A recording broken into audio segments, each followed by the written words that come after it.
Lors de son intervention à l'ONU, l'ambassadeur marocain Omar Ilalé a accusé l'Algérie d'être directement responsable de la poursuite du conflit du Sahara, affirmant qu'elle n'est pas un acteur neutre, mais une partie prenante majeure. Surtout rétablir des vérités, et ce en 7 points.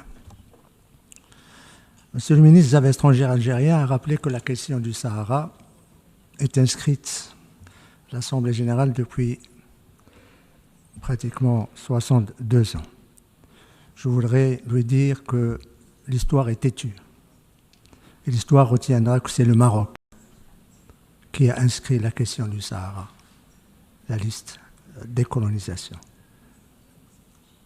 Cette inscription ne s'est pas faite d'elle-même, mais grâce à la revendication du Maroc, qui n'a cessé de le faire depuis son indépendance en 1956. Deuxièmement, M. le ministre a indiqué qu'il y a 50 ans, le Conseil de sécurité a adopté sa première résolution sur la question du Sahara. Certes, mais j'aurais souhaité qu'on fasse, comme M. le ministre, fasse également référence aux résolutions de l'Assemblée générale, du moment que nous sommes dans l'Assemblée générale.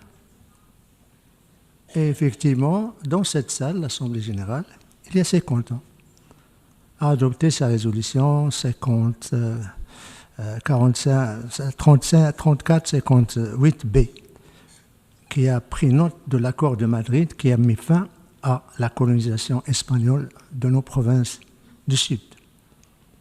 Troisièmement, M. le ministre a précisé que la MINURSO a été créée depuis 34 ans.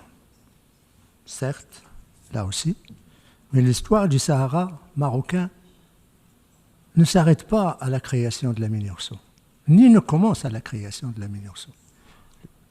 Il ne se réduit pas, il ne se résume pas non plus à cette création ni à cette date. L'histoire du Sahara marocain, il faut l'intégrer dans tout ce qui a été fait tout autour et surtout ce qui est venu après la création de la MINURSO, c'est-à-dire la décision du Conseil de sécurité de mettre de côté toutes les résolutions concernant le Sahara en relation avec la MINURSO en proclamant la solution politique pour le règlement de ce différend il y a 21 ans et surtout le Conseil de sécurité a adopté chaque année depuis 2007, soit 18 ans, une résolution qui consacre la prééminence de l'initiative marocaine d'autonomie et qu'il considère comme sérieuse et crédible. Quatrièmement, je voudrais remercier M. le ministre des Affaires étrangères qui a parlé des réalités imposées au Sahara marocain. La réalité du Sahara marocain aujourd'hui, c'est des milliards d'investissements, c'est une paix, une stabilité, c'est le pont le plus long en Afrique, c'est une autoroute du nord au sud du Sahara, c'est des universités dans chaque ville, c'est des hôpitaux universitaires, c'est le port en eau profonde le plus grand en Afrique également, en Atlantique, sur sa façade atlantique, c'est des libertés, c'est des élections, c'est une culture épanouie, c'est une participation de la population du Sahara à toutes les échéances, toutes les activités politiques, culturelles, économiques, et surtout l'émancipation d'une jeunesse qui participe aussi bien au nord qu'au sud du Maroc à la vie politique, à la vie culturelle et économique. Voilà les réalités du Sahara. Je voudrais juste ajouter ici du moment que nous sommes dans une enceinte diplomatique. L'autre réalité, c'est qu'il y a 30 consulats au Sahara marocain. Ça veut dire qu'il y a des reconnaissances, ça veut dire qu'il y a des investissements, ça veut dire que des investissements en billions de dollars. Et je voudrais juste ici rappeler que les États-Unis ont instruit leurs agences de développement, d'investissement, leurs compagnies, d'investir au Sahara marocain parce que, quelle que soit l'opinion qu'on puisse avoir sur le statut du Sahara, il y a un droit qui est fondamental, qui est irréversible, c'est le droit au développement. Et le droit au développement impose au Maroc de s'investir profondément pour le développement, la prospérité et surtout assurer les hôpitaux, les écoles, des routes, la sécurité à ces populations. Et surtout, le droit au développement n'est pas seulement la responsabilité de l'État concerné, mais également la responsabilité internationale de ses partenaires. D'où les décisions des Européens, des Américains cette semaine, et d'autres partenaires, et surtout des grandes multinationales, qui s'intéressent au développement du Sahara, pour le bénéfice des populations du Sahara. Cinquième observation que je voudrais faire suite à l'intervention de son Excellence, le ministre des Affaires étrangères de l'Algérie, c'est que l'Algérie, qui siège actuellement au Conseil de sécurité, n'est pas sans savoir que la question du Sahara n'est pas traitée en tant que question de décolonisation. Le Conseil de sécurité, et l'Algérie le sait très bien, traite la question du Sahara en tant que question de paix et de sécurité, et surtout en tant que, dans le cadre du règlement pacifique du différend. Et je le remercie d'avoir abordé cette question.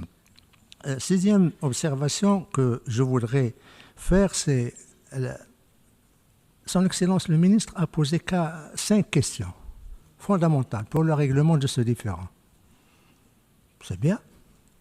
Mais ici s'impose une question. À quel titre l'Algérie, qui se dit pas partie prenante, pose des questions, pose des conditions et pose des fondamentaux pour le règlement de ces différends? À quel titre, sinon, en tant que partie prenante? Et nous nous félicitons que l'Algérie puisse maintenant nous dire voilà mes conditions pour le règlement de ce différend. Nous souhaitons que cette déclaration, aujourd'hui, puisse trouver dans son prolongement à même pas une centaine de mètres, de l'autre côté du bâtiment, au Conseil de sécurité, pour s'engager sérieusement dans le cadre du processus politique et participer aux tables rondes, permettre tout d'abord la relance du processus politique et parvenir au règlement de ce différend qui n'a que trop duré. Septièmement, je voudrais dire que je ne saurais conclure sur une note négative ou d'observation. Je voudrais conclure sur les propos, surtout le message de Sa Majesté le Roi, qu'il a prononcé à l'occasion du discours du trône en juillet dernier et qui s'adresse aux pays voisins, l'Algérie. Sa Majesté le Roi, tout en rappelant le momentum international, surtout le soutien international de plus de 120 pays qui soutiennent l'initiative marocaine d'autonomie, les dizaines de pays qui ont reconnu la marocanité du Sahara, les 3 membres permanents du Conseil de sécurité qui ont soit reconnu la marocanité, soit soutiennent l'initiative marocaine d'autonomie en tant que seule et unique solution. Plus des 2/3 des membres de l'Union européenne qui sont en faveur de l'initiative pour régler définitivement ce problème. Et Sa Majesté le Roi, en faisant référence à tous ces résultats, il a dit, je cite Sa Majesté le Roi, « Ces positions favorables au bon droit et à la légitimité nous inspirent honneur et fierté.